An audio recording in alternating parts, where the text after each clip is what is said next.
Kontaveit cracks the code in Cleveland. It's another afternoon to cherish in her.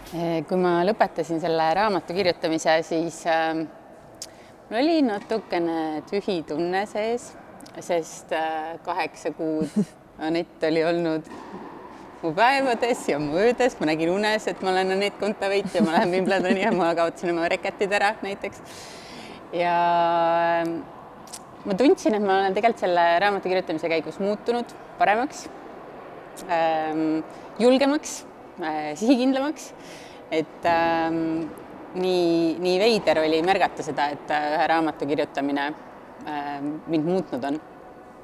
Ja ma olin hästi elevil, et millal teised inimesed saavad seda lugeda. Tõesti algusest peale Eiaga klappis väga hästi, et ma tundsin, et ma saan niimoodi vabalt rääkida ja tundsin ennast väga mugavalt neid asju jagades just temaga, et see kindlasti andis sellist julgust niimoodi rääkida, et ega ma tihtipeale niimoodi ennast lihtsalt ei ava. Aga jaa, ma arvan, et see oli täpselt selline protsess, et ma hakkasin, kui mõtlesin selle raamatu peale, siis sa mäletad ikka neid nagu viimaseid võib-olla aastaid, aga natuke lähevad meelest ära kõik, mis tegelikult on nii-öelda läbi elatud ja käidud ja tehtud, et jah, kindlasti palju asju tuli endale ka nagu uuesti meelde.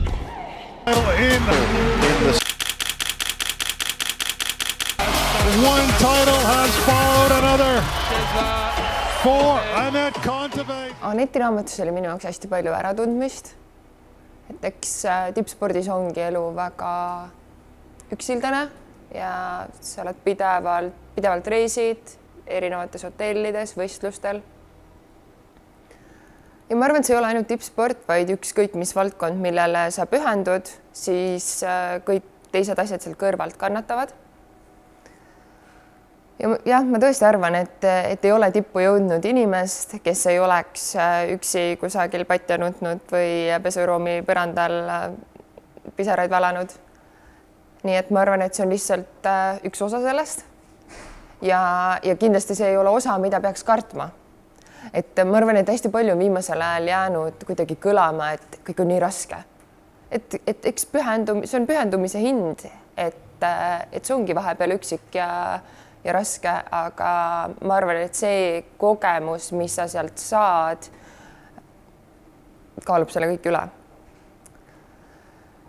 Ja mis veel oli raamatust huvitav on see, et ma ei tea tegelikult liiga palju tennisest ja ma ei tea ka Anetti isiklikult.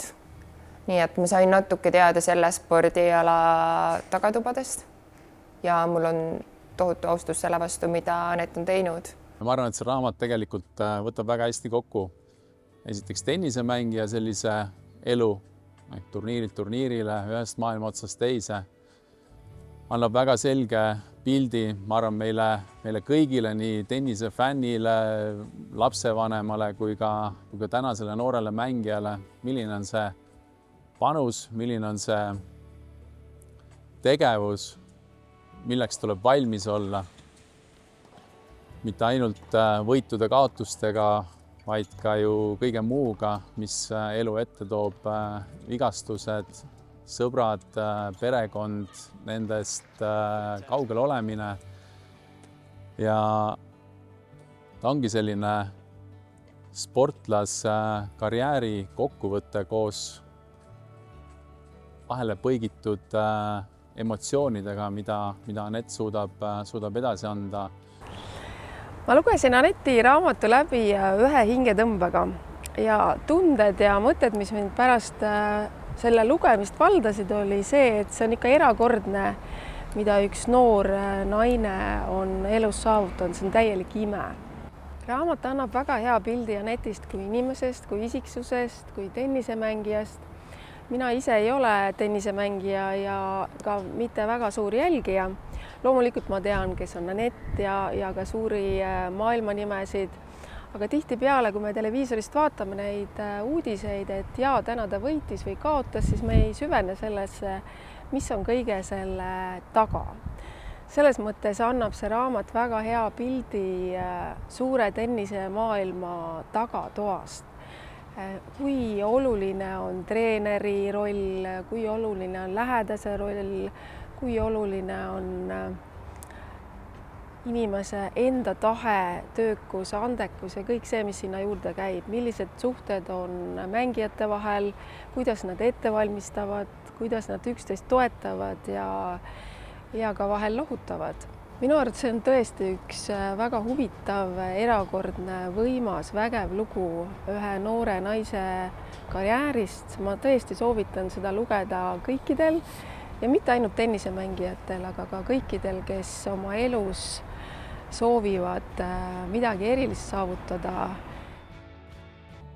Väga huvitav oli ikkagi lugeda seda selles valguses, et mida see selline tipptennise argipäev ja igapäevaelu kaasa toob.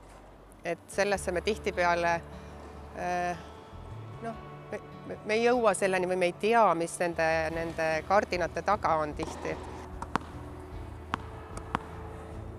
Ma ise olen tennis mänginud 7 aastat. Mulle meeldib tennis mängida, sest et see on tore ja seda on lõbus vabal ajal teha. Mul on unistus siis mängida Miami Openil ja igasugustel teistel suurtel võistlustel. Nii hea meel, et mu ema mind kunagi trenni pani ja et mul on olnud nii hea tugisüsteem, mis on tegelikult lubanud mul kogu seda karusselli kaasa teha. Ja jah, ma loodan, et ehk mõned noored tüdrukud või poisid jõuavad tänu sellele ise trenni näiteks või tahavad rohkem pingutada või seavad mingisuguseid kõrgemaid eesmärke endale. Ma tõesti väga loodan, et see raamat on inspiratsiooniks kas noortele sportlastele või lihtsalt noortele, kes tahavad näiteks spordiga kas või alustada, et see näitab, et kõik on võimalik.